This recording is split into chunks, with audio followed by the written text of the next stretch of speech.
Good evening. 1 week ago, the NFL lost one of their all-time greats, one of the greatest running backs to ever play the game, a true ambassador for the game, a civil rights activist. 1 week ago, we lost James Nathaniel Brown, best known as Jim Brown. Hello, friends, and welcome to another edition of TXN Sports World. I am your host, Anthony Florio, joined by good old MF Michael Fletcher. We are awaiting the presence of Michael Bullock. If he comes in, we will catch him up on what he missed. If not, then we will have him. We hope to have him back with us tomorrow night for a very loaded Cerebral Smack Talk.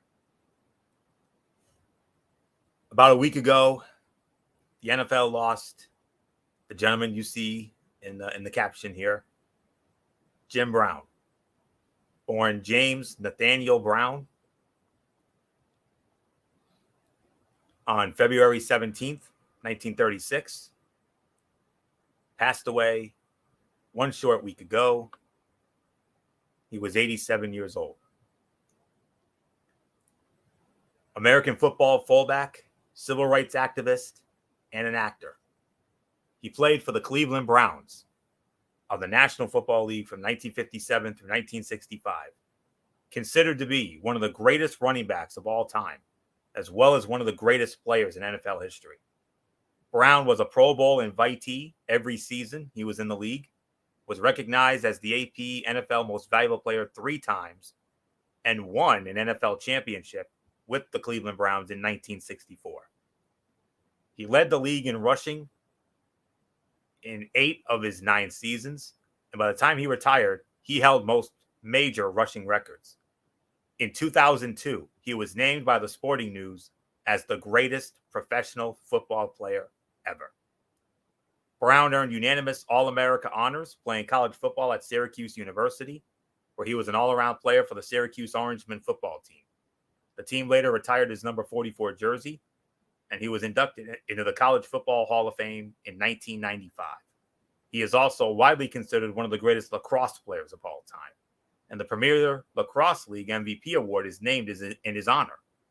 And Brown also excelled in basketball and track and field. In his professional career, Brown carried the ball 2,359 times for 12,312 rushing yards and 106 touchdowns, which were all records when he retired. He averaged 104.3 rushing yards a game and is the only player in NFL history to average over 100 rushing yards a game for his career. Brown was enshrined in the Pro Football Hall of Fame in 1971 and was named to the NFL's 50th, 75th, and 100th anniversary all-time teams, comprising the best players in NFL history. Brown was honored at the 2020 College Football Playoff National Championship as the greatest college football player of all time. His number 32 jersey is retired by the Cleveland Browns. He only played for the Cleveland Browns from 1957 to 1965. NFL championship in 1964. 3-time NFL MVP, winning the honor in 1957, 1958, and 1965. Also in 1957, he was the NFL Rookie of the Year. An 8-time first-team All-Pro, 1957 to 1961, and 1963 to 1965. 57 to 61 and 63 to 65. Yes, okay. Second-team All-Pro in 1962. 1957 to 1965, 9-time Pro Bowler, led the NFL in rushing yards 8 times, that same span, 57 to 61 and 63 to 65. 5 times led the league in rushing touchdowns, 57 to 59, and then 1963 and 1965. NFL scoring leader in 1958, NFL 1960s All-Decade Team, named to the 50th anniversary all-time team, 75th anniversary all-time team, and 100th anniversary all-time team. Won the Burt Bell Award in 1963. Enshrined in the Cleveland Browns Ring of Honor. Cleveland Browns retired his number 32 jersey. Unanimous All-American in 1956. Third-team All-American in 1955. His number 44 jersey was retired by Syracuse. and in 2020, the CFB 150 greatest college football player ever. Had 12,312 rushing yards, averaging 5.2 a carry, 106 touchdowns. And on top of that, he had 262 catches for 2,499 receiving yards and 20 receiving touchdowns. In addition to all this, he was also an actor. Shortly before the end of his football career, Jim Brown became an actor and retired at the peak of his football career to pursue an acting career. Obtained 53 acting credits and several leading roles throughout the 1970s. He has been described as Hollywood's first black action hero, and his role in the 1969 film 100 Rifles made cinematic history for featuring interracial love scenes. And Brown was one of the few athletes and among the most prominent African Americans to speak out on racial issues as the civil rights movement was growing in the 1950s. He participated in the Cleveland Summit after Muhammad Ali faced imprisonment for refusing to enter the draft for the Vietnam War. And he founded the Black Economic Union to help promote economic opportunities for minority-owned businesses. Brown later launched a foundation focused on diverting at-risk youth from violence through teaching them life skills, through which he facilitated the watch truce between rival street gangs in Los Angeles. One of the all-time greats in the history of the game. You can make an argument he's the greatest of all time. Although there have been a lot of his records, I believe, have already been broken. But,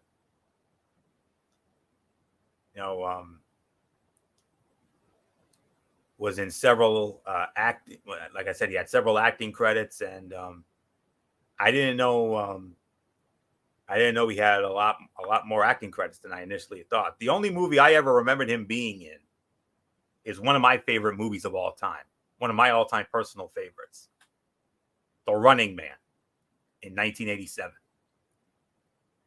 And that movie, let me tell you, that movie had an all-star cast. Not just Jim Brown, who played one of the stalkers in that film. He was known as a stalker named Fireball. He was in that, and I got to tell you, that one memorable scene I remember in that movie. Oh, how do you not get chills seeing it? He was in it. You know who else was in it? Richard Dawson. I remember Richard Dawson, the host of Family Feud. And of course, my man, my all-time favorite WWE analyst of all time, none other than Jesse the Body Ventura. He was also in that as well. And of course, the big guy himself, Arnold Schwarzenegger. I mean, it's one of my all-time favorite movies, and it's definitely, if you're into action adventure movies like I am, like I know MF is, and I know probably Michael Bullock and anybody out there watching, Running Man, you gotta check it out. It's an awesome movie. I mean, I've seen it several times, and I never get tired of seeing it. And Jim Brown was a big part of it. Like I said, he was a stalker named Fireball, and that one memorable scene I remember. Oh, he was awesome.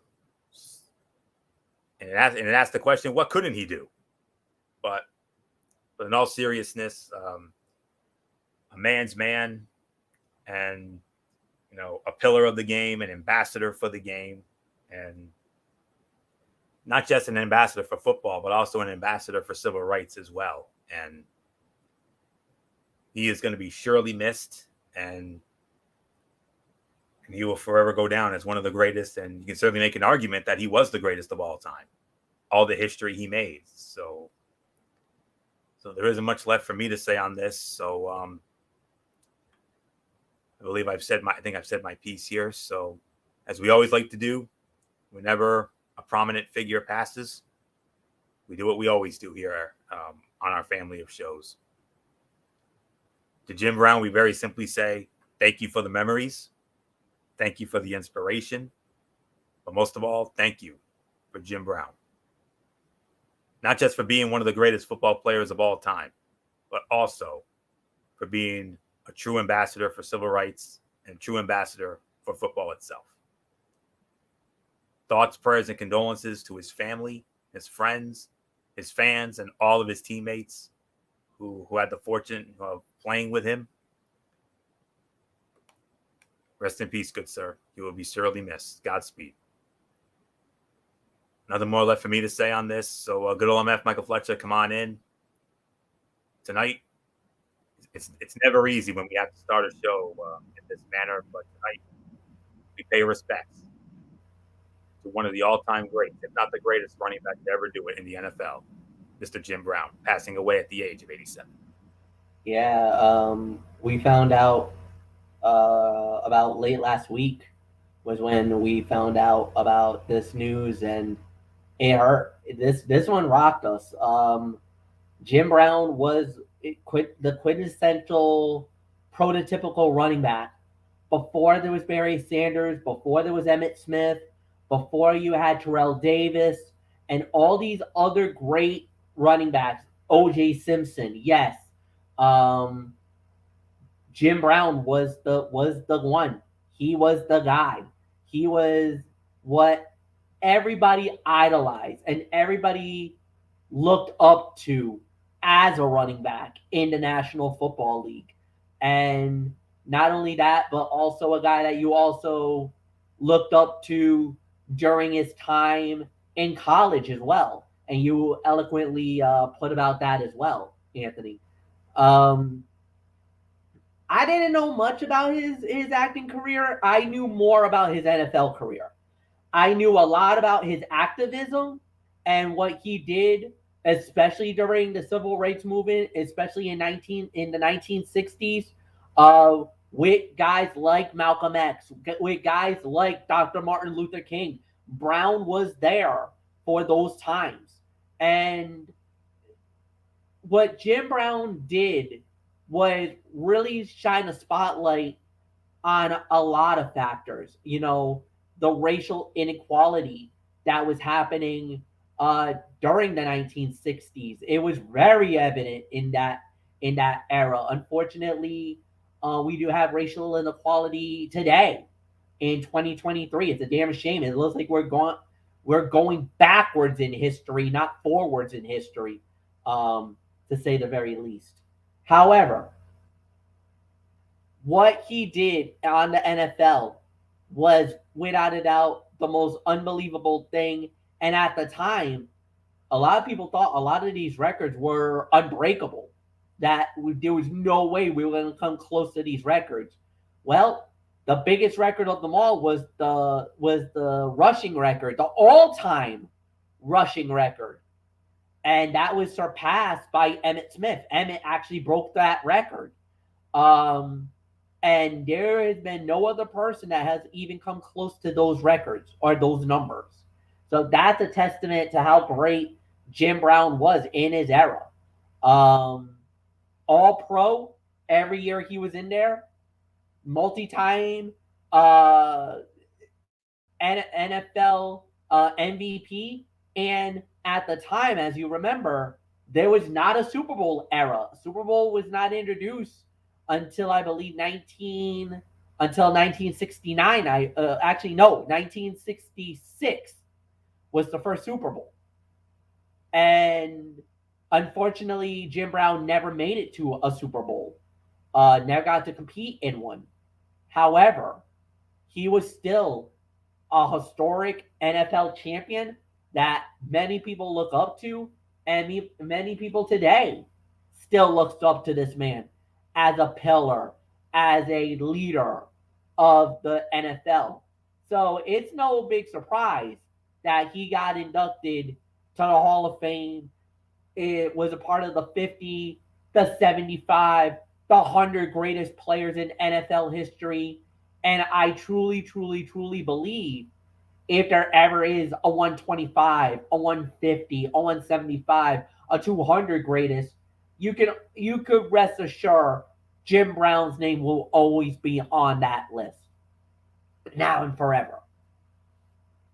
So, yeah, my thoughts and prayers are with Jim Brown's family. Like you said, Anthony, it was a tragic loss and something that was very hard. So, nothing more to say. Let's just move on.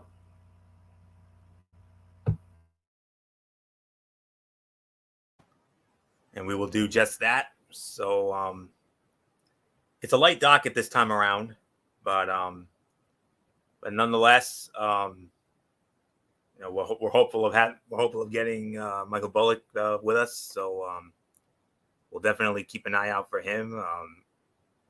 Of course, because we know what the big story is tonight, and we hope to address it in our main event this evening. So if we have to, I am willing to add our previews of some of the wrestling events. Especially, I would be willing to do just to lighten our load for tomorrow night. I would be willing to do the Night of Champions, and I also would be willing to do the NXT Roadblock for tonight. Well, Battleground actually. Battleground tonight. If it comes to it, we'll see. But nonetheless, we do move on here, and we do have a couple of things to get into before that, and right now we will move on to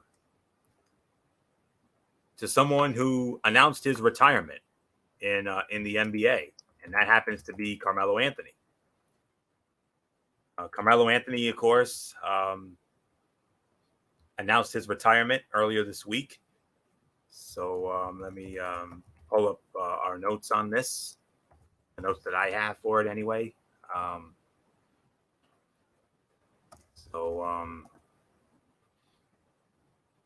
right.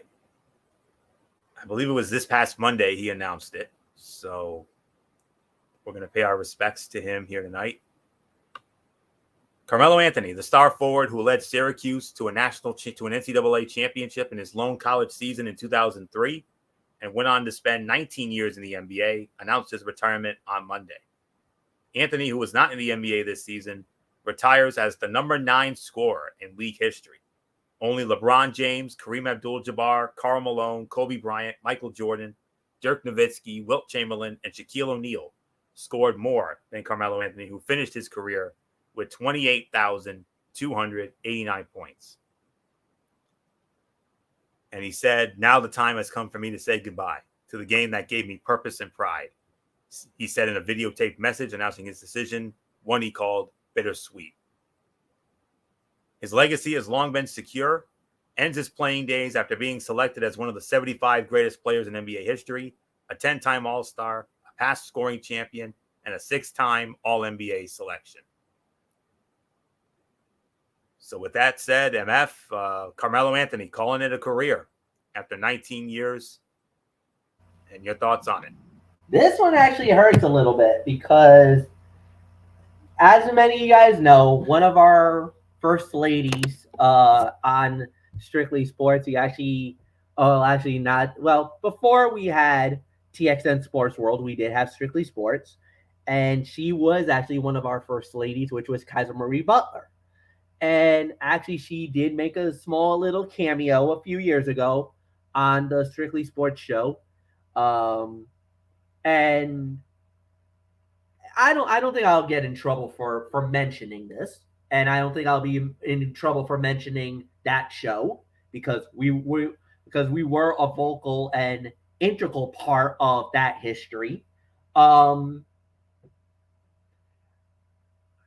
She loved Carmelo Anthony, like absolutely loved him.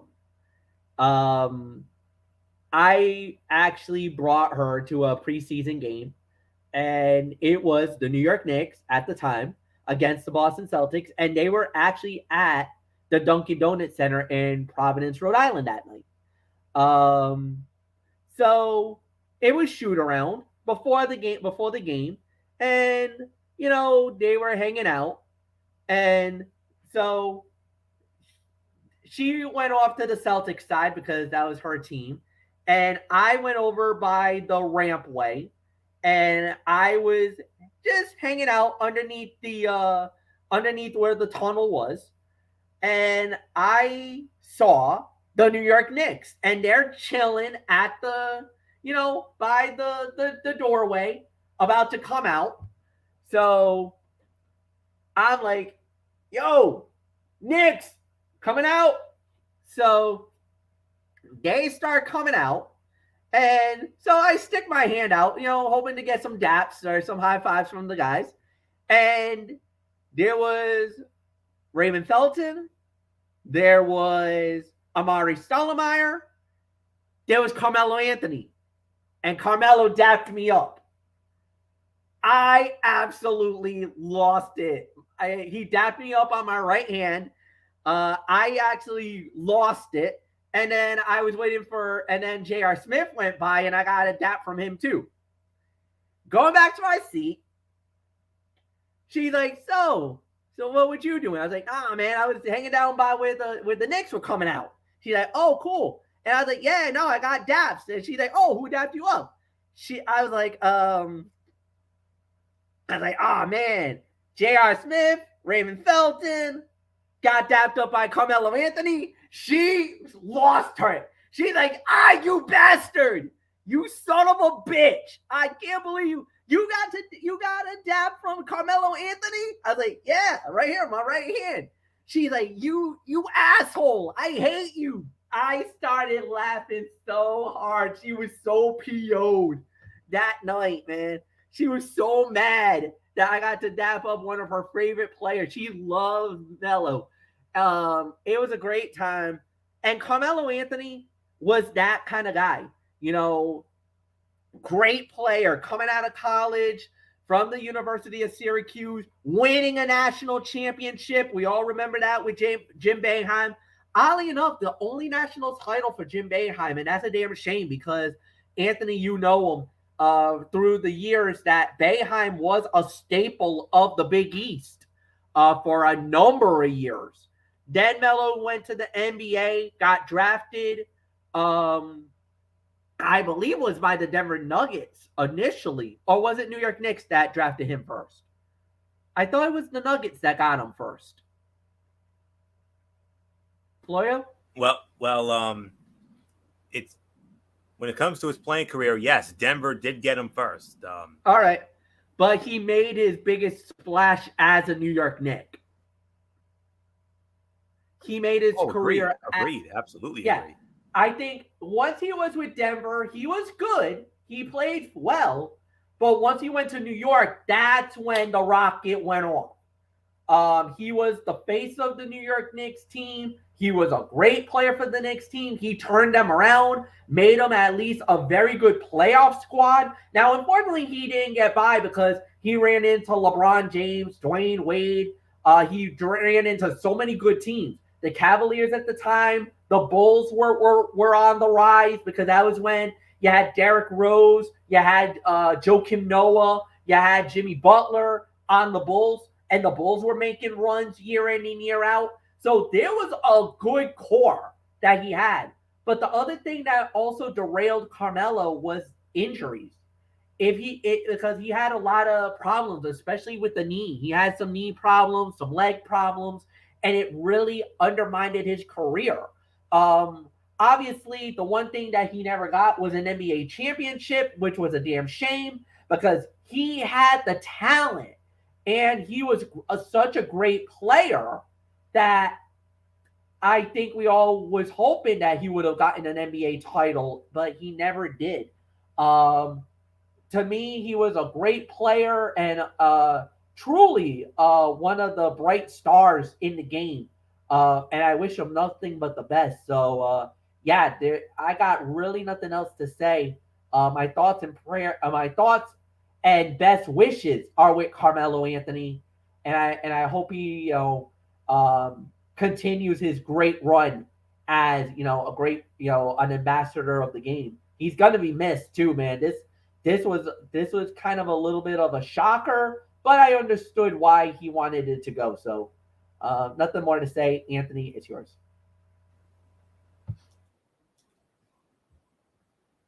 While he never got to the NBA Finals, he only played in the conference finals once with the Denver Nuggets against the eventual champion Los Angeles Lakers in 2009. Anthony also knew what it was like to be a champion. He was the most outstanding player of the 2003 Final Four in the NCAA tournament when he led Syracuse to the national championship. And he helped the U.S. win Olympic gold 3 times in Beijing in 2008, in London in 2012, and Rio de Janeiro in 2016. His college coach at Syracuse, to now retired Jim Boeheim, tweeted a welcome to retirement message to his former star. He wrote, "I am honored to have been a part of your legendary career, and I can't wait to see what's next for you." Anthony played in 31 games and 4 appearances at the Olympics, the most of any U.S. men's player ever. Anthony's 37 points against Nigeria in the 2012 games is a USA basketball men's record at an Olympics, as are his 10 3-pointers from that game and his 13 for 13 effort from the foul line against Argentina in 2008. Adam Silver said, Carmelo Anthony is one of the NBA's all-time great players and ambassadors. We congratulate him on a remarkable 19-year career and look forward to seeing him in the Hall of Fame. Anthony will remain part of international basketball for at least a few more months. Anthony is one of the ambassadors to the Basketball World Cup, FIBA's biggest event, which will be held this summer in the Philippines, Japan, and Indonesia.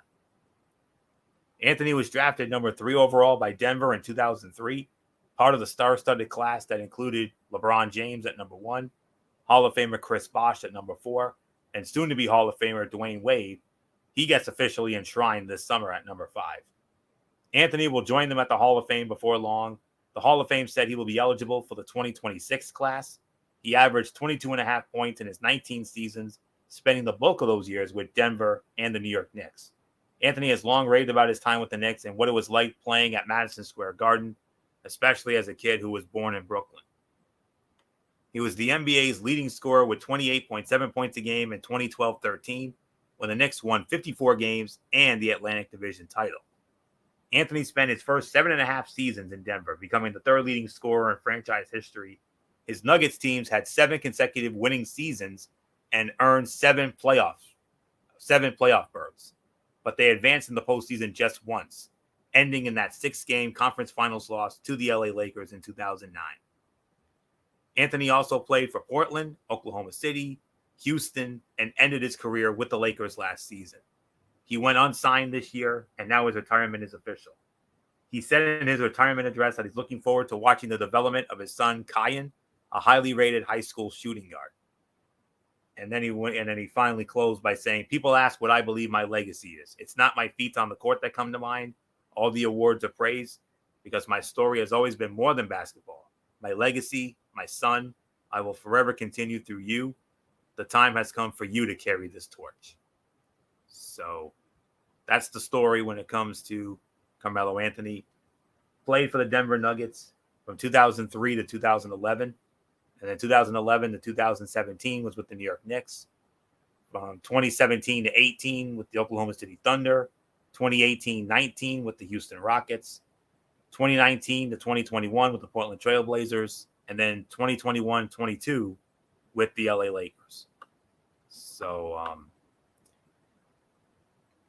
10-time NBA All-Star, 2007, 2008, and then every year from 2010 to 2017, 2-time All-NBA second team, 2010 and 2013, 4-time All-NBA third team, 2006, 2007, 2009, 2012. Was the NBA scoring champion in 2013, NBA All-Rookie first team in 2004, NBA Social Justice Champion Award in 2021, named to the NBA 75th anniversary team, national champion in 2003, as well as the most outstanding player of that tournament, Final Four, consensus second team All-American, also in 2003, and a US BWA National Freshman of the Year in 2003. His number 15 was retired by the Syracuse Orange. 2-time USA Basketball Male Athlete of the Year, 2006 and 2016. First team Parade All-American in 2002 and a McDonald's All-American in 2002. Retired with 28,289 career points, 7,808 career rebounds, and 3,422 career assists. 3 gold medals, as I mentioned, in 2008 in Beijing, 2012 in London, 2016 Rio de Janeiro, and was a bronze medalist for the 2004 team in Athens, Greece.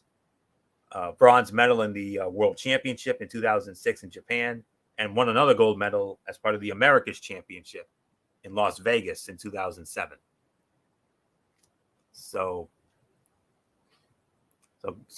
congratulations to Carmelo Anthony on a wonderful career, and we will see what the future holds for him. And we wish him, and on behalf of all of us here at TXN Sports World, we wish him nothing but the absolute best in his future endeavors.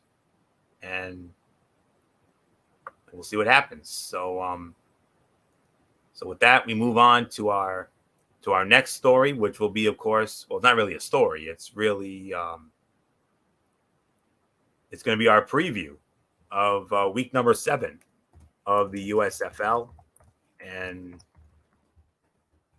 we will get into that. And all right.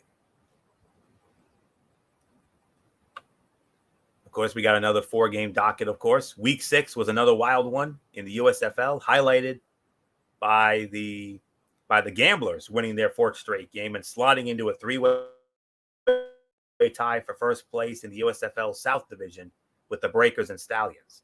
The Stallions and Breakers are still the betting favorites to win the championship at plus 325, but the Gamblers are right there with the third best odds at plus 550. Meanwhile, in the North Division, the Philadelphia Stars are sitting in first place after picking up their 2nd straight win last week over the New Orleans Breakers. Philadelphia will try to create some distance this weekend with a win over the Pittsburgh Maulers. Week 7 begins on Saturday with a doubleheader at 4 p.m. Eastern between the Birmingham Stallions and the New Orleans Breakers on Fox. These two teams played each other in Week 3 when New Orleans won 45-31. Then at 9 p.m. Eastern, the Philadelphia Stars will go on the road to play the Pittsburgh Maulers on FS1. On Sunday afternoon at 2:30, on the USA Network, the Gamblers will look to win their 5th straight game against the upstart Memphis Showboats at 2:30 on USA. And finally, to wrap up Week 7, the Michigan Panthers will battle it out against the Generals at 5:30 on FS1 as both teams try to snap their losing streaks. So with that, let's get into our first game of the week. And for all intents and purposes, this is definitely the game of the week when it comes to Week 7 of the USFL. Saturday afternoon, 4 p.m. on Fox, as it will be the Birmingham Stallions squaring off against the New Orleans Breakers. The Stallions opening up as a 1.5-point favorite. And MF, if it's all right, I would like to do the go back to our roots here and do the one at a time thing for this, make it a little easier. So, all right, here we go. When these two division rivals squared off earlier this season, the New Orleans Breakers dropped 45 points and dominated on both sides of the ball. New Orleans running back Wes Hills ran for 191 yards and 3 touchdowns on 34 carries, and quarterback McLeod Bethel Thompson completed 71.4% of his passes for 283 yards, 3 touchdowns, and an interception. Since Week 3, the Breakers are 1-2, and the Stallions are 2-1. New Orleans is coming off a tough loss to the Philadelphia Stars, where Bethel Thompson had 2 interceptions, and Hills was held to 74 yards and no touchdowns. We know that the Stallions' Achilles heel on defense is stopping the run, but they did a great job last week, holding the Michigan Panthers to 86 yards. This should be a fun game on Saturday between the current favorites for the title, especially with how well Stallions quarterback Alex McGow is playing under center. Look for a ton of points to be scored after the Breakers have been held to 10 points in consecutive weeks, but I believe the Stallions should get the win at home. I got the Birmingham Stallions winning this game to the delight of MF. My final score, 30-27.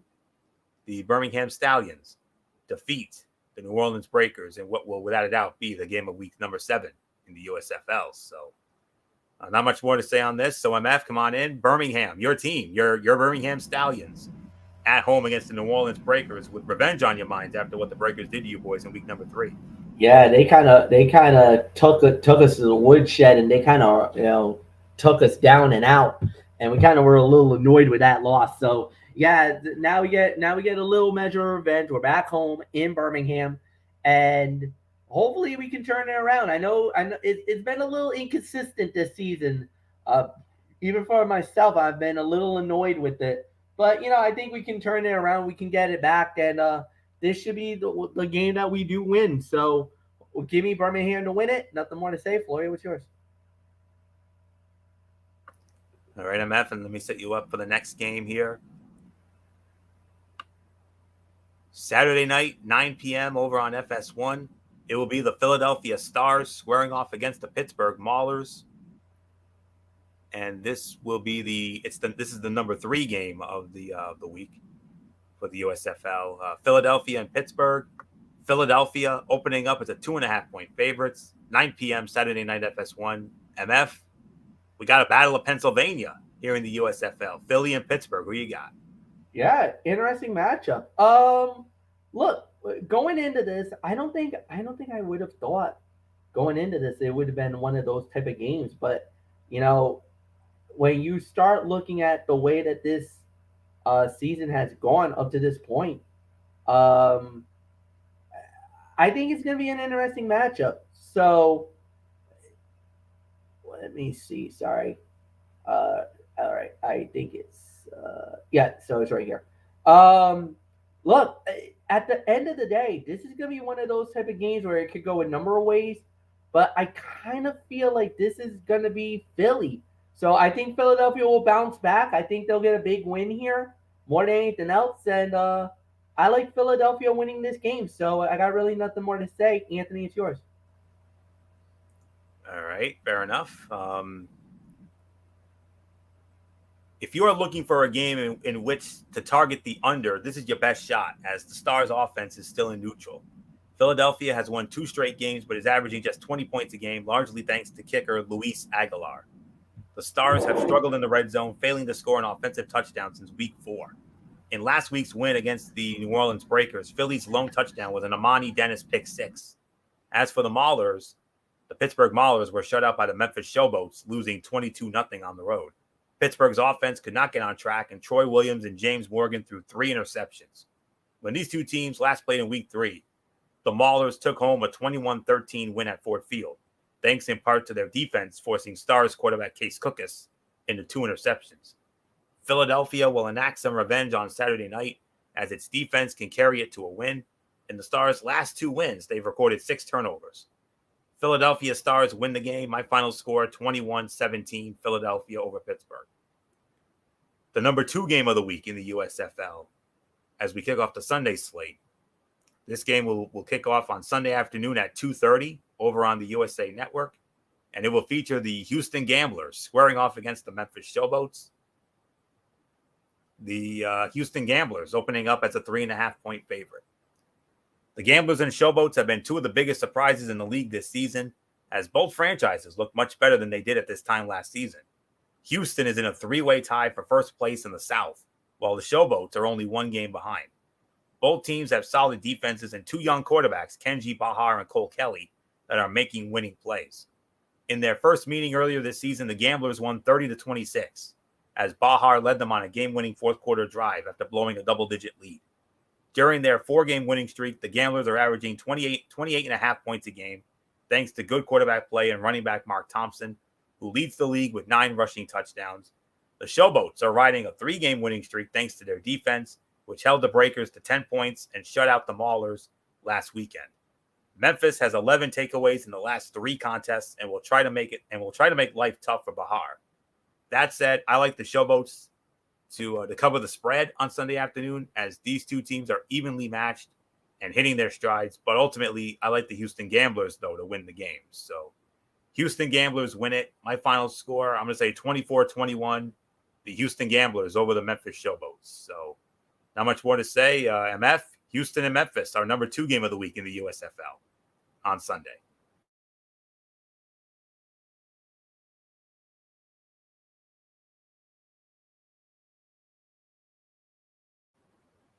MF, are you there? Or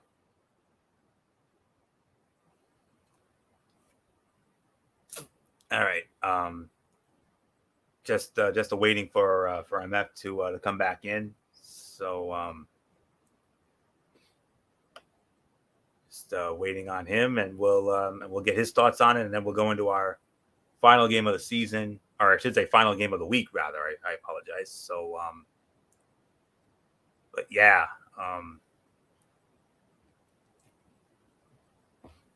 looks like we will have we will be adding our previews of Night of Champions and NXT Battleground to this docket here tonight to fill the void here tonight. All right. Okay. So MF has rejoined us. So MF, we're talking about our number 2 game of the week in the USFL, the Houston Gamblers and the Memphis Showboats to kick off the Sunday doubleheader. Yeah, I think this is going to be a very interesting matchup. I really like how Houston's been playing lately, and I do believe that they're going to get this here. Even though I think it's going to be a little closer than what the experts think it, I'm going to go with Houston to win the game. So there's really nothing more to add. So Anthony, final game of the week, final game of this of the USFL week. And it'll take place on twilight time, really, 5:30 p.m. Eastern on FS1 on Sunday. The Zonk game of the week, if you will. The Michigan Panthers squaring off against the New Jersey Generals, and the New Jersey Generals opening up as a 6.5-point favorite. So, MF, your thoughts on our Zonk game of the week? And I do agree that Michigan should, that New Jersey should be the favorite, and I do believe they'll get the outright win in this one. Look, New York has not been that. New Jersey, I should say, hasn't really transpired or really exploded the way that they should. That I think they should have been at the beginning. I thought they were going to look really good, and then they kind of took a little something off it. But I'm still apprehensive. But I do think New Jersey should be able to get the job done, and I do believe they'll win this week. So give me New Jersey to win it. Anthony, you got final say on this one. In the final game of Week 7, the Michigan Panthers and New Jersey Generals will battle in Canton, Ohio, as both are looking to snap their losing streaks.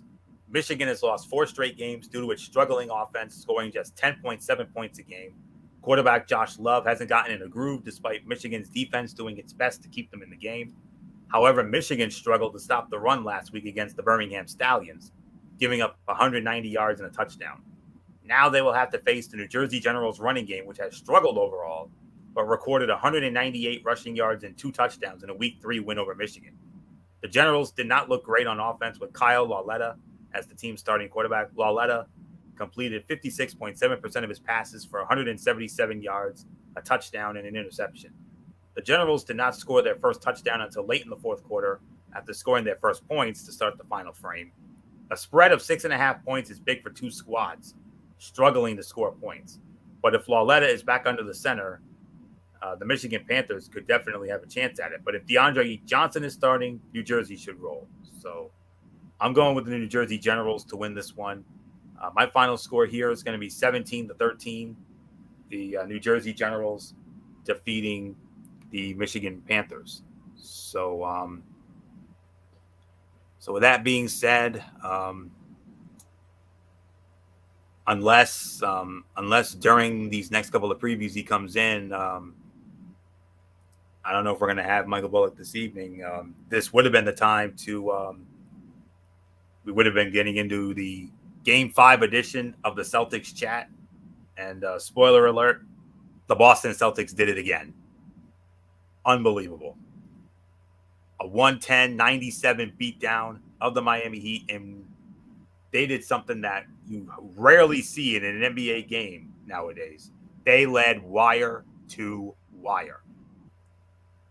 And jumped out to a very comfortable lead. Miami tried to make a comeback, but Boston was never really relenting or anything else like that. So it kind of the way you kind of feel like is that coming out of game 4, you starting to feel like the momentum is shifting.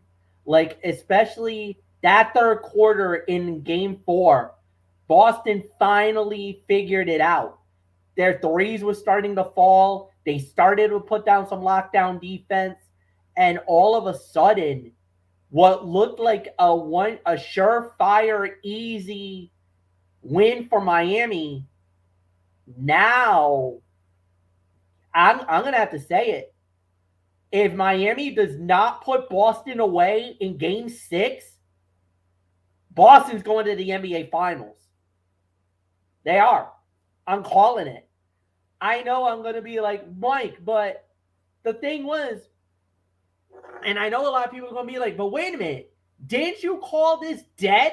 Didn't you say that the series was over? Didn't you say that they were going to get swept? Yes, I did.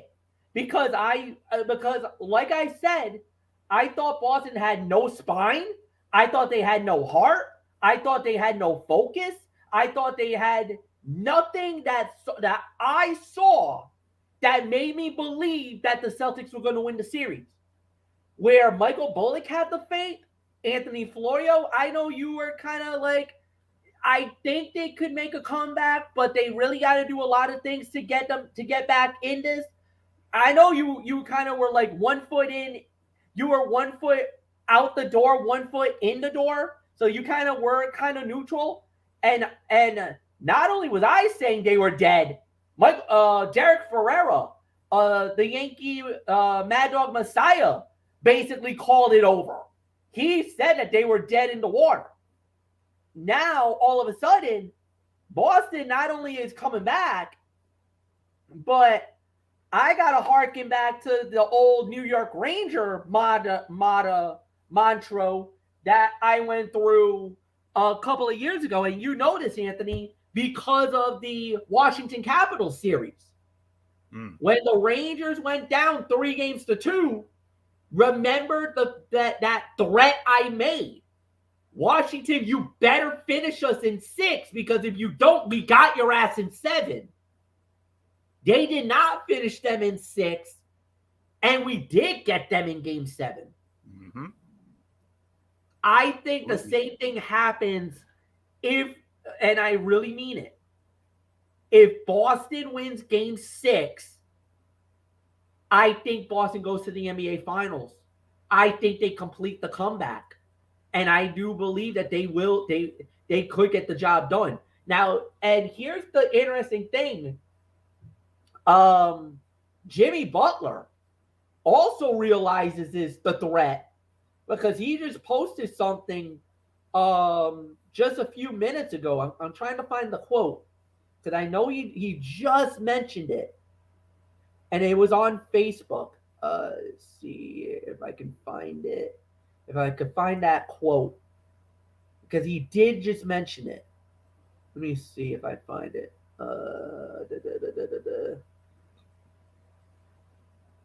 Because it had to do with that that we have to win Game 6.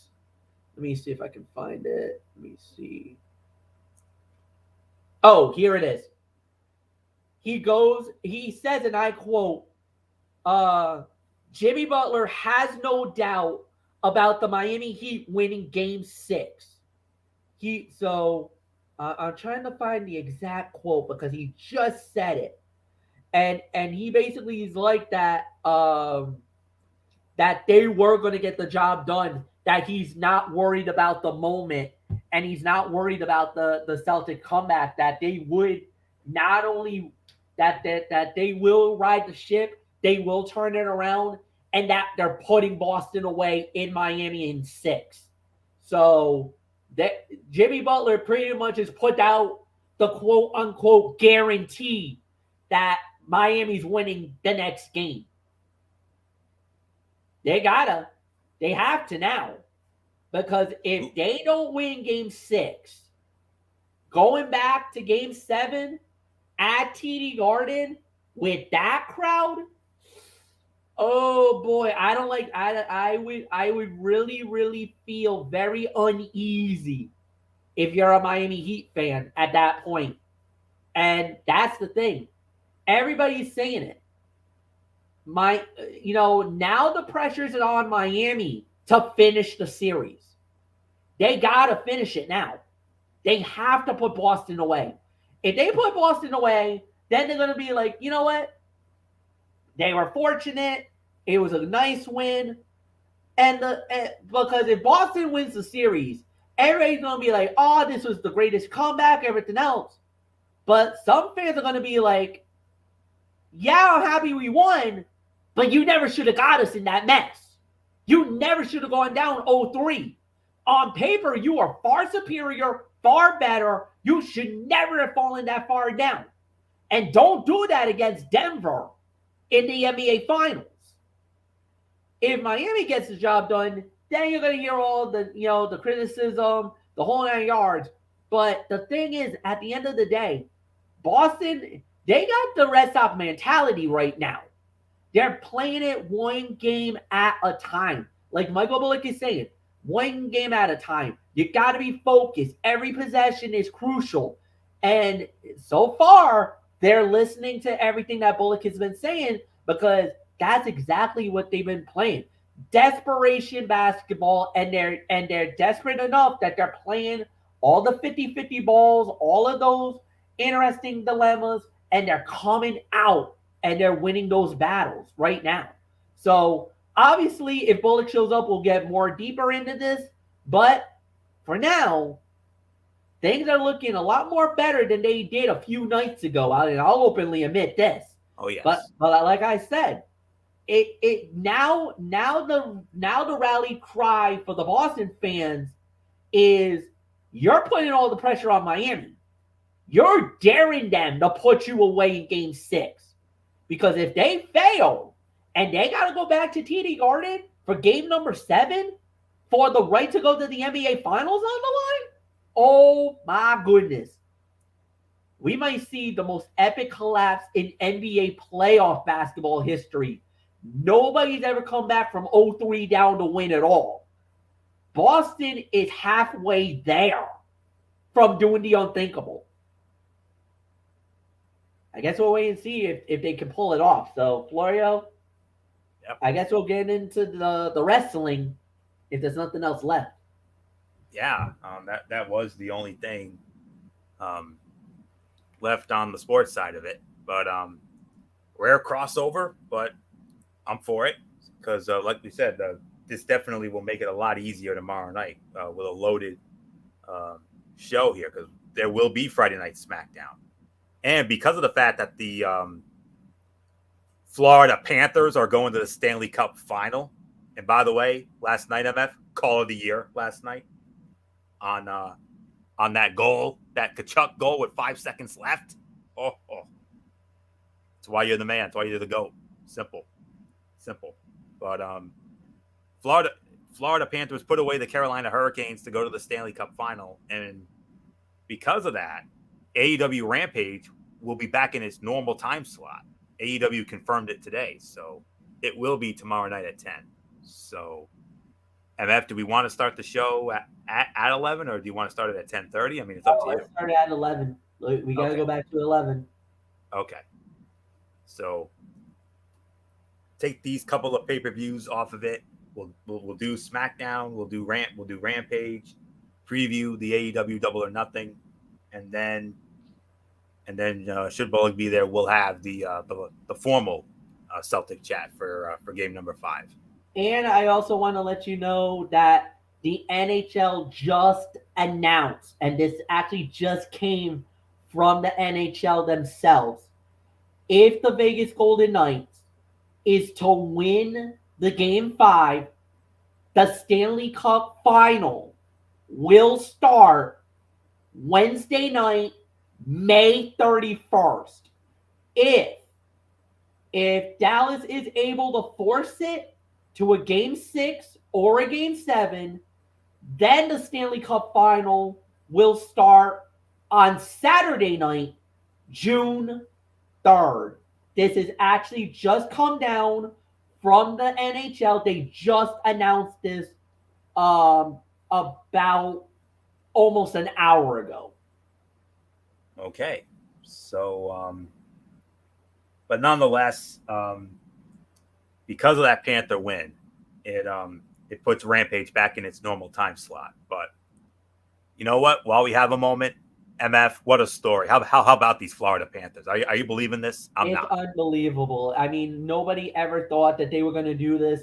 A lot of people thought that they were going to get beaten down, swept by the Boston Bruins early in the first round. And then to come back from 3-1 down to do that. And they did the impossible. They knocked out the Boston Bruins, left everybody reeling. All my 2184 crew were bumming. Michael Bullock, I think we all remember his reaction to the loss. I don't think none of us saw that coming. None of us saw it. And they did it. So they did that. Then we had the next game. And then to take out the Maple Leafs where Toronto wanted them. They asked for it, they got it, and next thing you know, they were on the way out. So they got eliminated. And now here we are, and now we're talking about them going to the Cup final. Second time in franchise history. Last time was 1996 when they went to the Stanley Cup final. Unfortunately, Jure Krupp and the Colorado Avalanche winning the Stanley Cup in a sweep, by the way. Mm-hmm. The 4-0 sweep. I think it was what? Double overtime, triple overtime to end it? Triple overtime. And of course, everybody remembers one of my legendary commentary moments during that Cup final. So I'm not even going to rehash that. Florio, you talked about that 20 million times. I can't help it. I can't help it because it's one of my favorite moments too. Yep, it's fine. But yeah, so I'm excited. We'll wait and see how it goes, and it's gonna be real fun. And I do want to say that if when they do the Stanley Cup final, here's something I just noticed it. The Stanley Cup final in the US will be simulcast on TNT, TBS, and True TV. Oh, wow. All three networks will be showing the Stanley Cup final. The only difference is that if the Stanley Cup final starts on that Wednesday, TBS will not do it because they are under commitments with AEW. Right. So TBS will be out, but TNT and True TV will carry the games. Then game 2, game 3, and game 4 will be all actually, let me see. 2, 3, 4, and 5. They'll have all three networks. Game 6 will be on TBS, will be on TNT and True TV again. That will be game 6. And if there is a game 7, it will be back on June 16th. And that game will be on all three networks. So, but if they start on June 3rd, the only game that gets bumped off would be on Tuesday the 13th, June 13th. It'll be on TNT and True TV because TBS has baseball that night and they can't get out of those commitments. So yes, Tuesday Night Baseball on TBS, yes. Yes. So they will be under those commitments, but the rest of the time, you'll have all three networks covering the Stanley Cup final.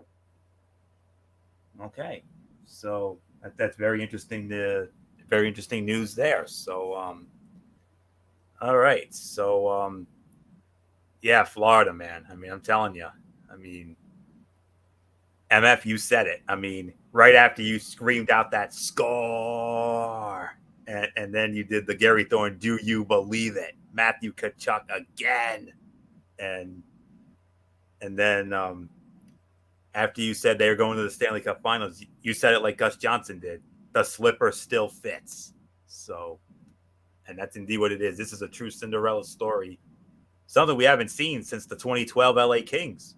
Remember, they were the 8th seed in the West, and they actually won the whole thing. Yep. So, could lightning strike twice here? Very realistic possibility of that. And we will have our preview of the Stanley Cup Final next week here on TXN Sports World, along with the NBA Finals as well. So, and week 8 of the USFL. So there's your docket for next week, unless anything else comes up. But right now, to fill the void of Michael Bullock not being with us tonight, and we will carry over the Celtics chat Game 5 into tomorrow night's show. We're going to do two quick pay-per-view previews, and we're going to start it off with WWE. The WWE ring returns to Saudi Arabia on Saturday for the Night of Champions pay-per-view event. While this year's edition of the event doesn't follow the old rules of every title in WWE will be on the line, the card is still loaded with intriguing and important matches. 5 of the card's 7 matches will have a title up for grabs. That includes the main event, where undisputed WWE Universal Champion Roman Reigns will attempt to leave Saudi Arabia with 4 belts as he teams with Solo Sikoa to battle the undisputed tag team champions Sami Zayn and Kevin Owens. Also, the first World Heavyweight Champion since 2013 will be crowned when Seth freaking Rollins and the phenomenal AJ Styles clashed over the recently reintroduced title. So with that, we're going to go from bottom to top here. And we're going to start it off with a dream match in the women's division. The man, Becky Lynch, squaring off against WWE Hall of Famer Trish Stratus. It feels like WWE wants to extend this story to SummerSlam, maybe with Trish only occasionally appearing between Night of Champions and the summer's big pay-per-view extravaganza. The only way that can happen is with Trish picking up a cheap win over Becky. It feels like that's the easiest play for all involved here. So I'm actually going to go with Trish Stratus to win this match. But if Becky were to win, I would not at all be surprised. But I'm going to take a chance and go with Trish by nefarious means to keep the feud going. So, MF, your thoughts? I'm actually not surprised with that, and I probably would agree with you. And I would also go with Trish Stratus, but by cheating to win it. So I'll just go there, and Floyd, what's yours? All right. And the next match for the SmackDown Women's Championship. The champion, Rhea Ripley, defending the title against Natalya. MF, I think we all know who comes out on top in this one. Yeah, there hasn't been that much of a build. I know they're trying to create a more interesting storyline about it. I just don't see it coming out or transpiring the way that they wanted to. To be real honest with you, I'm not really worried about this matchup. I think we all can agree that mommy Rhea Ripley should figure it out, get the job done, and more importantly, successfully defend the title and move on to whatever the next storyline will be. Winner and still the SmackDown Women's Champion, the Nightmare, Rhea Ripley. It's yours, Floyd. Similar to Gunther's match with Mustafa Ali, this match doesn't feel like there's any intrigue. Natalya was in the first women's match in Saudi Arabia, and she gets a title shot in the latest trip to the country. But the entire thing came about because Natalya stepped in when Ripley continued to attack Dana Brooke after winning a one-on-one match. Ripley isn't going to have her still young title reign end yet, and certainly not against Natalya, who is no longer really a player as a potential world champion. So, winner and still the SmackDown Women's Champion, it is the Nightmare, Mommy Rhea Ripley. Next up, the battle for the Raw Women's Championship. The champion, Bianca Belair, defending the title against Asuka. WWE have booked themselves into a corner with this match. Belair and Asuka had a strong showing at WrestleMania, despite a mismanaged build. Belair is a marketable and valuable champion for the company. Meanwhile, Asuka is one of the division's few legitimate threats. Asuka has not been booked well enough to dethrone Belair this weekend, but a second loss to the champ won't remedy that either. The safe play is to keep the title on Belair, but much needs to be done after Night of Champions to prepare Asuka for an eventual title run. I'm going to take a chance here and say that Bianca Belair comes out of this and is still, and hey, look who's here. We got him. So, okay. So, MF, maybe do we want to keep this thing going, or do we want to hold it? All right. I guess finish it off for this one, and then what we'll do is we'll hold off the NXT then. Okay. So not a problem at all. So Michael Bullock, come on in.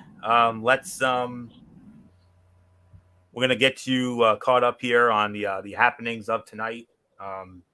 We'll save the good stuff for last, if you know what I mean. Wink, wink. So yeah, wink, wink. Yeah. First off, your thoughts as we paid our respects earlier tonight to the great Jim Brown, who passed away last week. So your thoughts on his passing? Yeah, we lost an icon in professional sports, but you know what? He wasn't just a great professional football player. he was just a great human being, and he was one of the main leaders of the civil rights movement. And he led so many great civil rights movements, and of course was a great player on the field. I mean, definitely worthy of the Hall of Fame. But all in all, this guy was just a great guy, and he is most definitely going to be missed by not just the NFL, but by the entire by everyone around the U.S. and around the world, because he had such a great impact on everyone, not just in football, but stuff outside of football. So rest in peace, Jim Brown, and you will most certainly be missed. And then we discussed the retirement of Carmelo Anthony this past Monday. Yeah, I mean, he was definitely a really good player, and he's been, of course, with the Nuggets, the New York Knicks, and the Los Angeles Lakers. I mean, so many, but he was such a great player. But he's one of the great players to me that never won an NBA championship. Yeah, there were some things that he did that rubbed me the wrong way, but you can't take away from what he did as a player. So, wish him nothing but the best in his retirement. And then we previewed the 4 games in week number 7 of the USFL. Get your quick thoughts on these. The game of the week in the USFL, the Birmingham Stallions against the New Orleans Breakers on Saturday afternoon at 4:00 on Fox. Yeah, I got Birmingham winning that one. And then we have the Philadelphia Stars against the Pittsburgh Maulers Saturday night at 9:00 on FS1.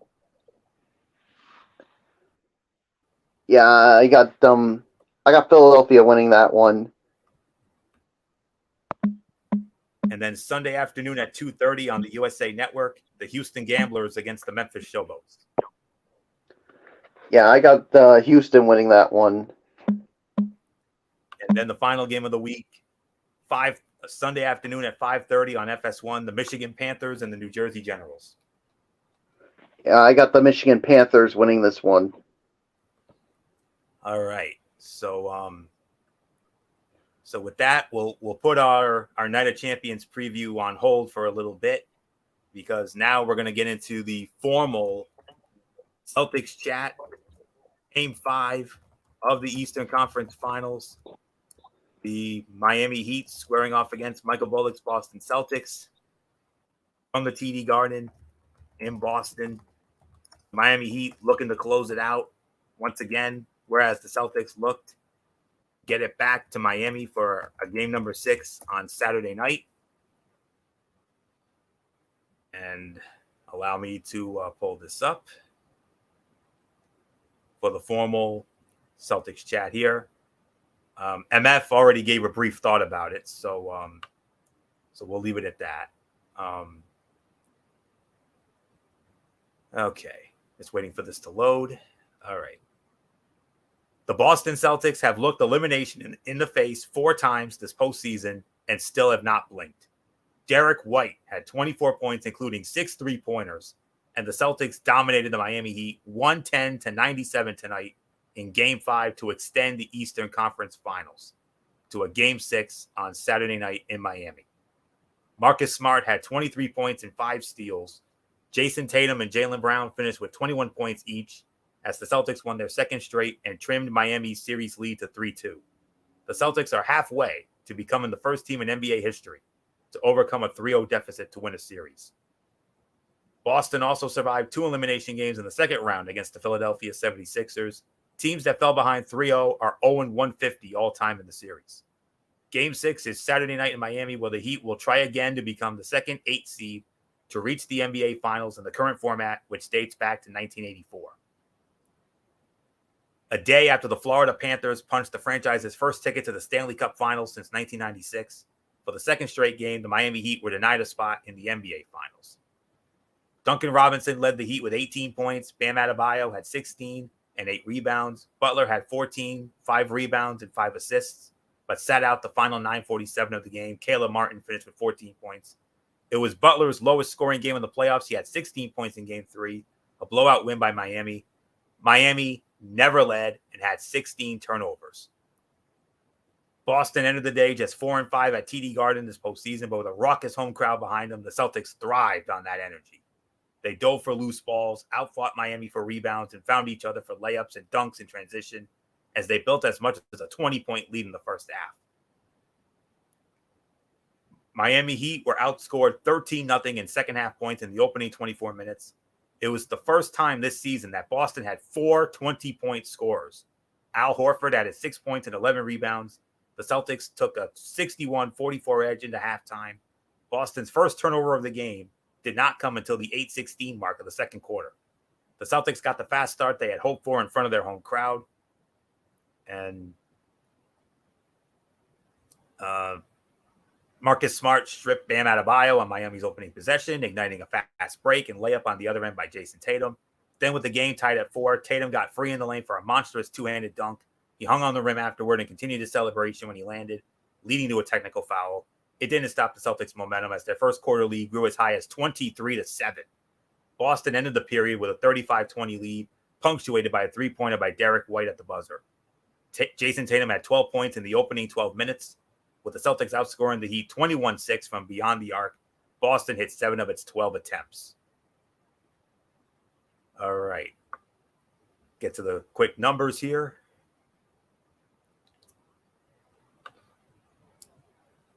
Of course, for the Celtics, like we said, 4 20-point scorers, led by Derek White's 24. Marcus Smart had 23. Jaylen Brown had 21. Jason Tatum, double-double, 21 points, 11 assists, 8 rebounds, almost had a triple-double. The bench didn't have to do much of anything. It was all about the starters tonight. For Miami, it was pretty much the bench. Duncan Robinson, 18 with 9 assists. Highsmith had 15 points off the bench, and Caleb Martin, 14 off the bench with 5 rebounds. Adebayo was the leading scorer for the starters with 16 and 8 rebounds. Butler, 14 with 5 rebounds and 5 assists. And Kevin Love, 6 points and 6 rebounds. But the thing is, Gabe Vincent was out with injury. So that was a big turning point there. And then as far as the big numbers go, listen to these numbers. Even with this loss, Miami still had a better field goal percentage than the Celtics. Just a smidge. 51.3 to 50.6. Miami was 40 of 78. Boston was 40 of 79. Boston, listen to this, Bullock. You're going to love this. 16 of 39 for 41%. Miami, 9 of 23 for 39%. The free throw shooting, Miami had the better percentage. They were 8 of 10 for 80%. Boston, 14 of 19 for 73.7%. Rebounds, 12-10 offensive rebounds for Boston, 26-25 the defensive rebound edge for Miami. Overall, 37-36 Boston. And then assists, 23-20 Boston.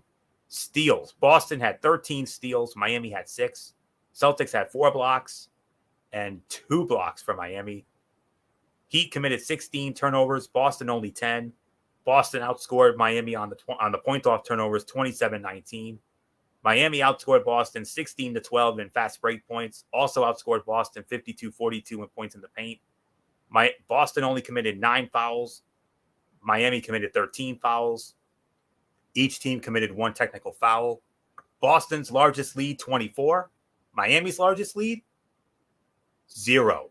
Squadouche, 0. Boston led from wire to wire. From the start of the game till the end of the game, the Miami Heat did not have one single lead in this game tonight. 110-97, the Boston Celtics defeat the Miami Heat and force the Eastern Conference Finals back to Miami for a Game 6 on Saturday night. Michael Bullock, I just have one question for you. What is going on with your Celtics? Where is this coming from? This is unbelievable.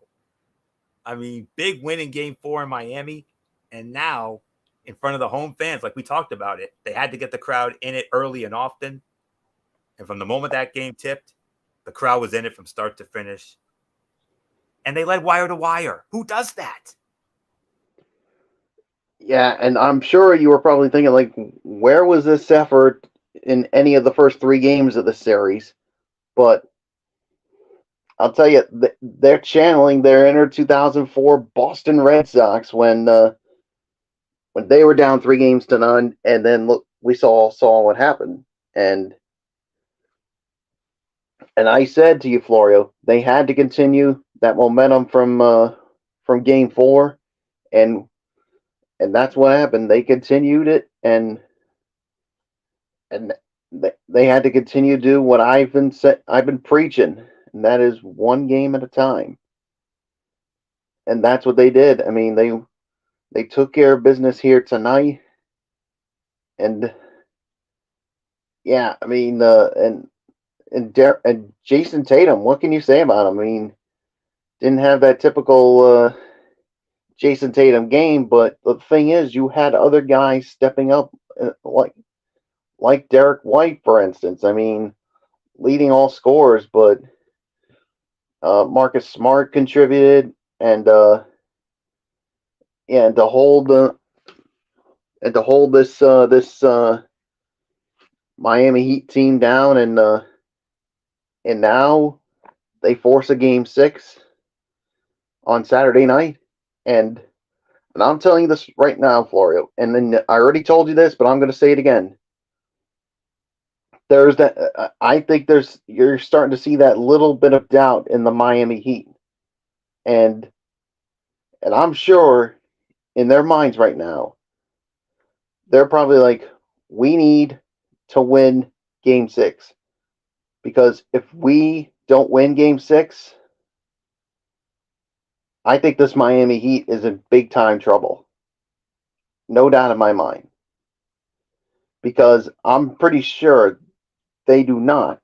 I repeat, they do not want to go back to Boston for a Game 7 on Memorial Day night. So all I can say is to Boston, keep the pressure going. You got Miami reeling. All I can say is do not let your foot off the gas pedal. Keep the pressure going. Keep doing what you've done these last 2 games, and you just might indeed make history. We're going to find out Saturday night, boys, and see if they can do this again and force a Game 7 in Boston on Memorial Day night. So Florio, as I give it to you, and like I said, I think you're starting to see that little bit of doubt in the Miami Heat, and I think there is some pressure on Miami, because they're probably like, we need to win Game 6, because if we don't, we could be in some serious trouble.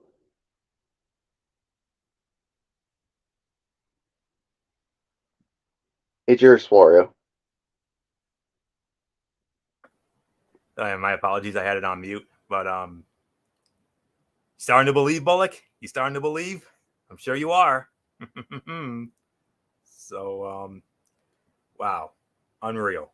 So, a must-see Game 6 on a Saturday night, indeed. So, yes, and like I said, pressure's on Miami now, because they know they have to win this Game 6. Because if they don't, I think they're in serious trouble. Absolutely, and very simply for the Boston Celtics, when it comes to Game 6 Saturday night, the first and foremost thing you need to do, take their crowd out of it. So, yeah, and as Bill Belichick would say, just do your job. What they've done the last 2 games, keep it up. Keep that foot on the gas. That's it. Keep that foot on the gas. The threes have been dropping for you, like the All-Star 3-point shootout had, like All-Star 3-point shootout almost. So, yeah, continue to plant that doubt in the Miami Heat.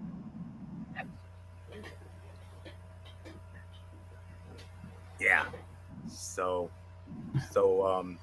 with that, let's continue on with our preview of Night of Champions here. Well, let's first get Bullock caught up. we got a couple matches into it before you came in. First up, we talked about was the match between Becky Lynch and Trish Stratus. So, Michael Bullock, let's get you caught up on our Night of Champions here. Becky Lynch, Trish Stratus. Who you got? All right. Well, I don't know. I mean, part of me wants to go with Becky Lynch here, but I don't know. Part of me feels like this rivalry is not going to be over after this. I mean, who knows? So, and I think for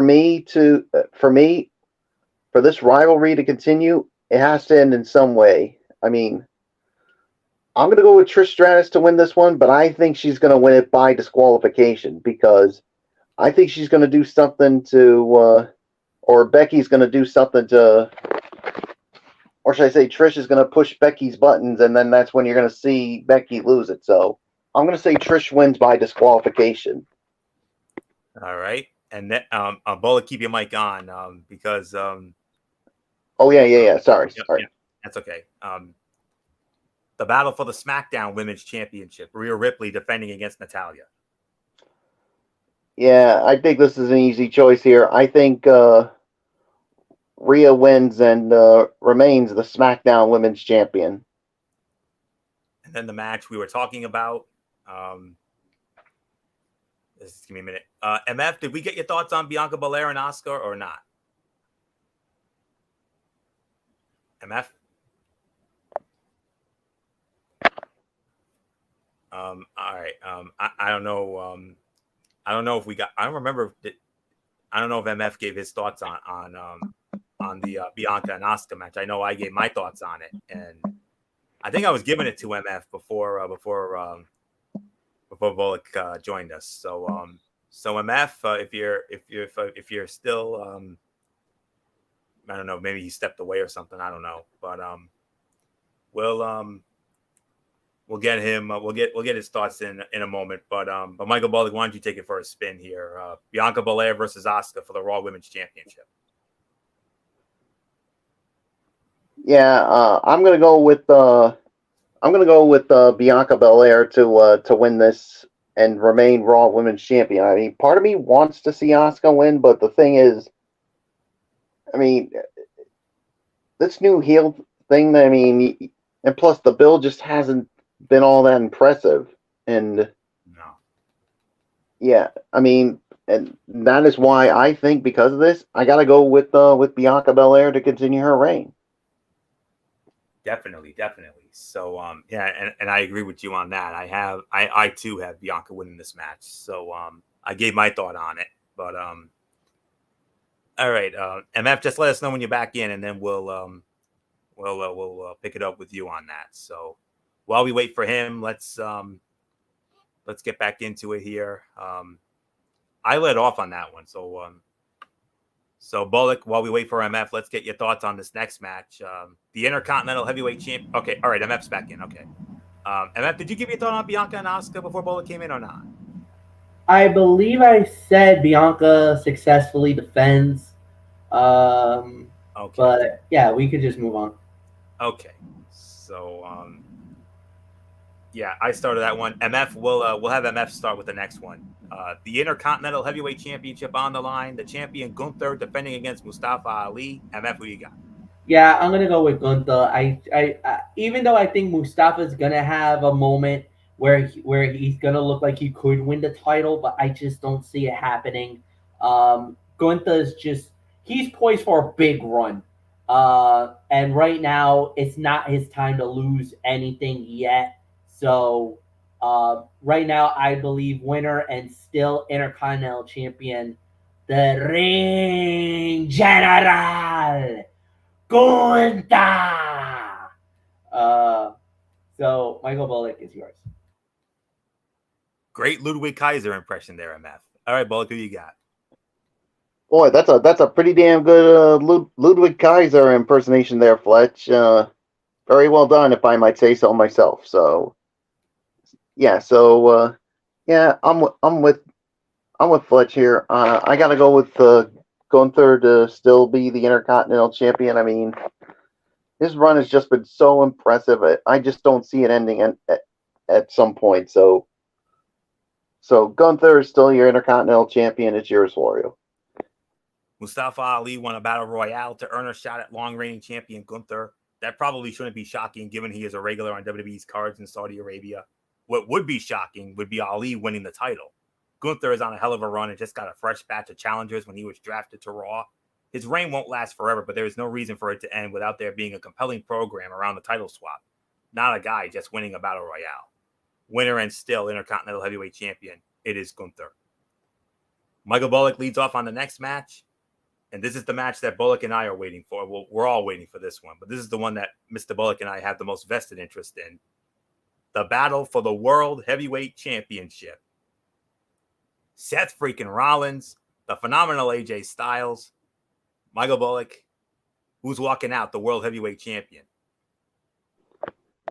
Man, this to me, it could go so many different ways, but man, I mean, part of me wants to go with AJ Styles to win because with all the news we've been hearing about Seth freaking Rollins. But look, Seth freaking Rollins is so over right now, and he's been on an absolute roll, and I think it's time for him to take advantage of the situation. So, for me, the winner and new World Heavyweight Champion, it is Seth freaking Rollins. Whoa.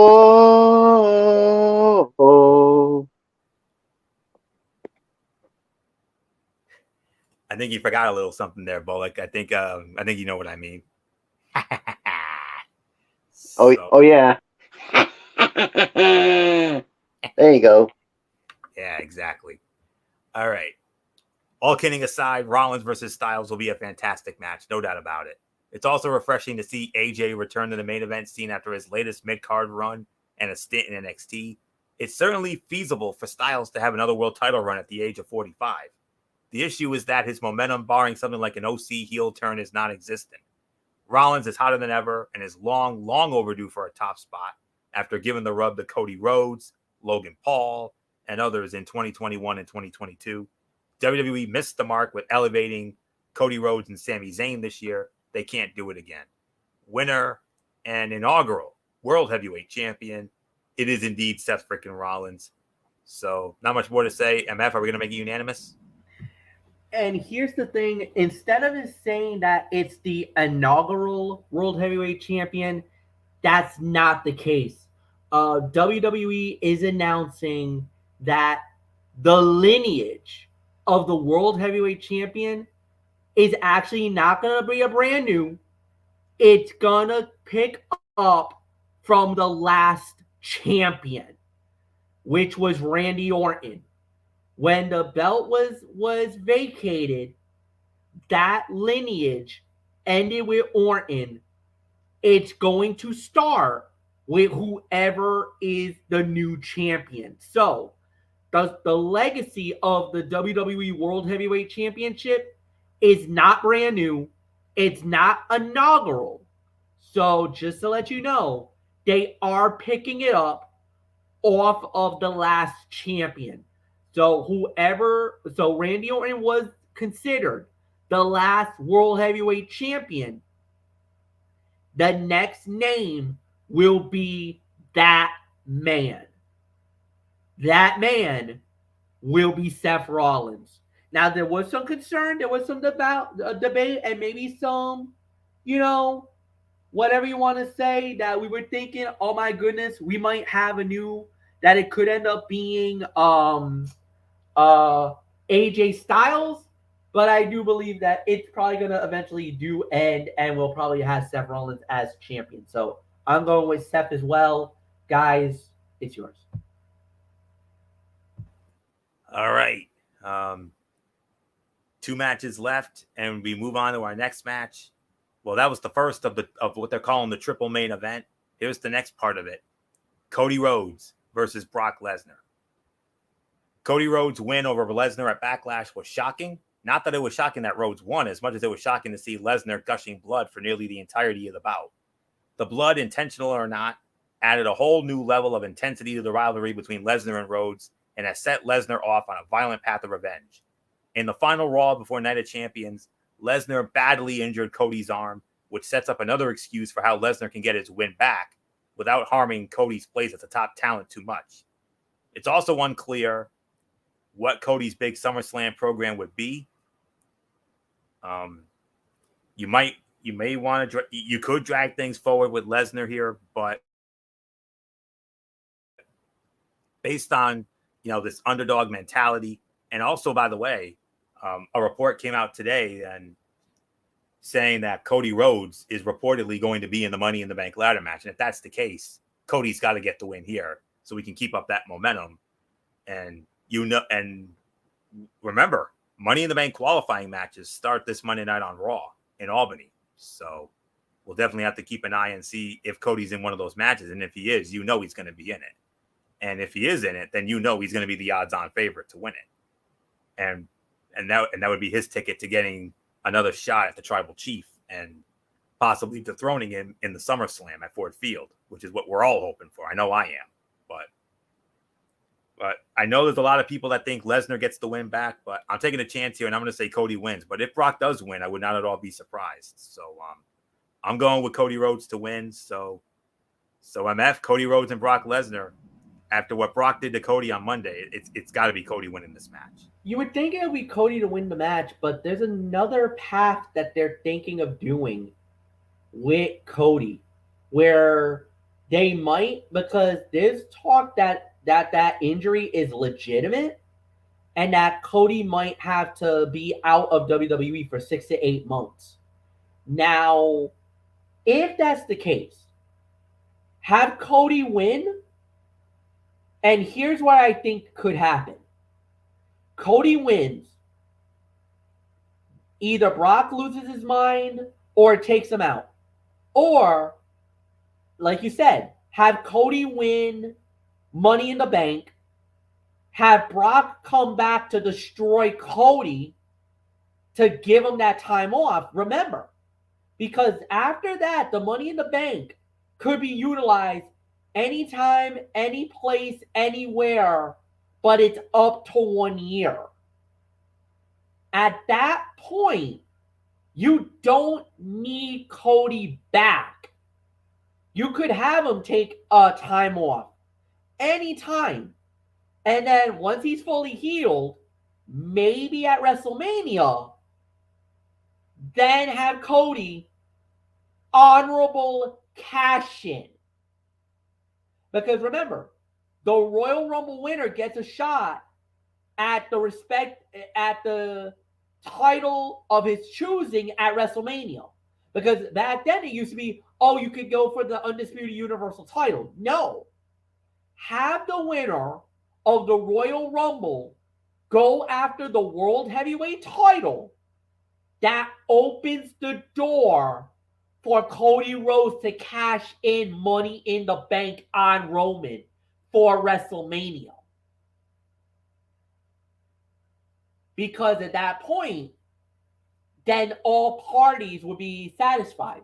The Royal Rumble winner gets to main event, get a shot at the World Heavyweight title, and then you have your big one, Cody versus Roman, the rematch, at 40 at Lincoln Financial in Philly for the undisputed WWE Universal Championship.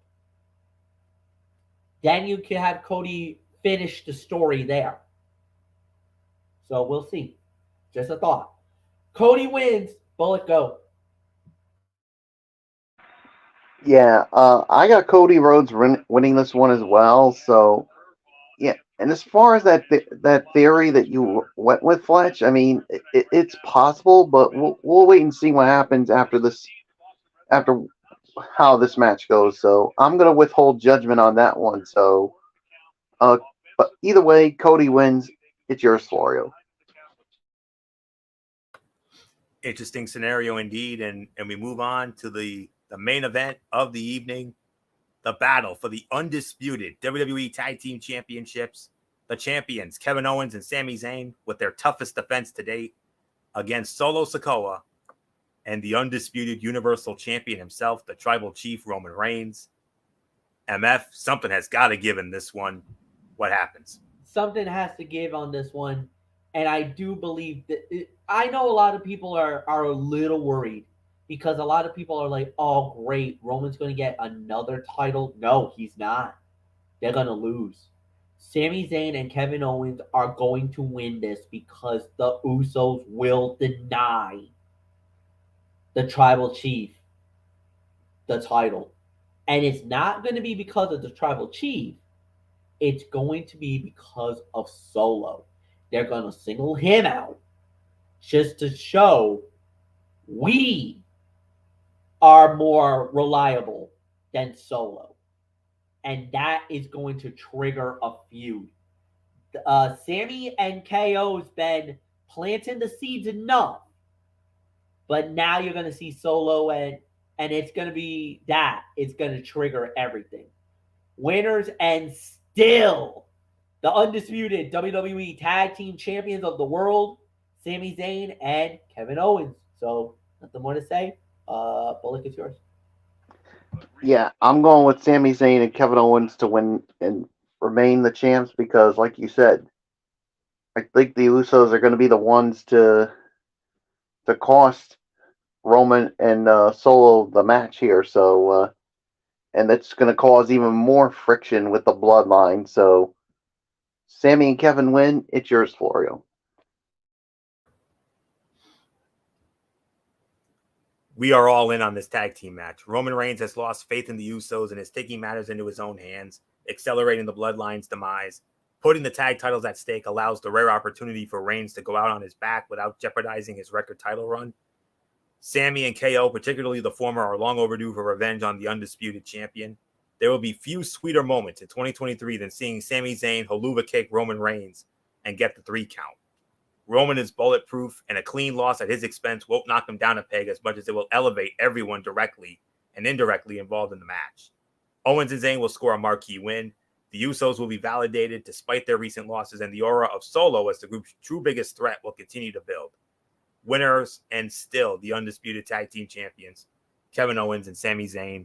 And with that, that will put the bow on this edition of TXN, on this very special edition of TXN Sports World. We want to thank you all so very much for tuning in. We'll be back with you tomorrow night at our normal start time, 11 p.m. over on MF's channel, Braves Fan 95 for the Cerebral Smack Talk. Big show, another big show. We got Friday Night SmackDown. We got AEW Rampage. And we will preview the other pay-per-views of this weekend, the 2 Sunday pay-per-views, which will be NXT Battleground and AEW Double or Nothing. We will let you know about any other future content. We'll put our heads together and figure out when the recap shows for all these will be. So we're just going to run with this for right now. So until tomorrow night for the Cerebral Smack Talk, it's Anthony Florio here for good old MF Michael Fletcher, for Michael Bullock, and in spirit, always and forever, the First Lady, Dee Dee Woodson. You know the routine, everybody. Thumbs up. Talk to you later. Yeah, throw it up Fortune 4 style. Bye for now, my friends. God bless. Be good to each other. Have a blessed Friday, and until tomorrow night for the Cerebral Smack Talk, you've been watching TXN Sports World right here on the Zone 25 on YouTube and Streamer.com. For everybody who's been a part of this one, for now, Anthony Florio. So long. Bye, everybody. Bye.